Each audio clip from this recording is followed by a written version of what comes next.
There are two main categories of work that any organization needs to do well in order to succeed. First, an organization needs to be smart.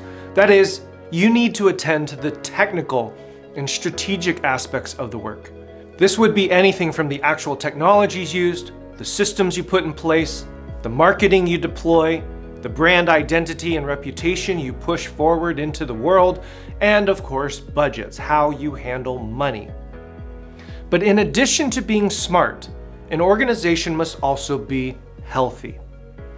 A healthy culture includes things like high morale, high confidence, low politics, open and effective communication, and a clear understanding of the what, why, who, and how of the organization's identity and mode of operations.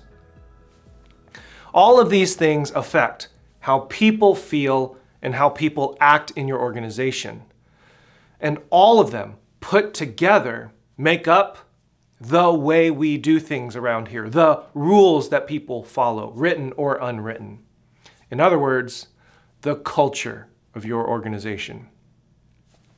Now, while most leaders naturally tend to spend most of their energies and time on the technical and smart side of the organization, the reality is nothing matters more in any organization than the health of the culture.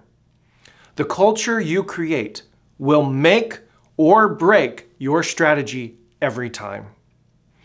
What kind of culture you foster and sustain influences and affects everything about how your organization operates and what kind of end results you actually achieve. This cannot be overstated. Culture is everything in an organization. If you feel as if you're dealing with a lot of exhausting bureaucracy, biting politics, divisions, silos, lack of productivity, and other dysfunctions in your organization, the reason is directly tied to the absence of a healthy culture. Now, to some, that may sound obvious, but this is extremely important to emphasize because many leaders are tempted to blame that kind of dysfunction not on the culture, but on the people.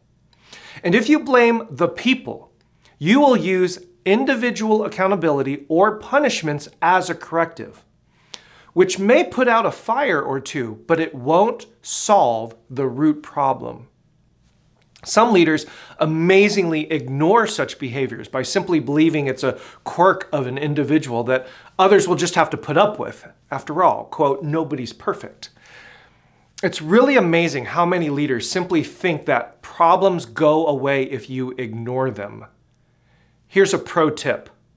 That which you permit, you promote. Ignoring dysfunction is actually a tacit approval of dysfunction. The truth of the matter is, organizational dysfunctions are an indicator of a cultural dysfunction, which means the solution needs to address the culture. And that is the leader's responsibility. And it all comes down to two main behaviors. First, a leader builds and fosters trust.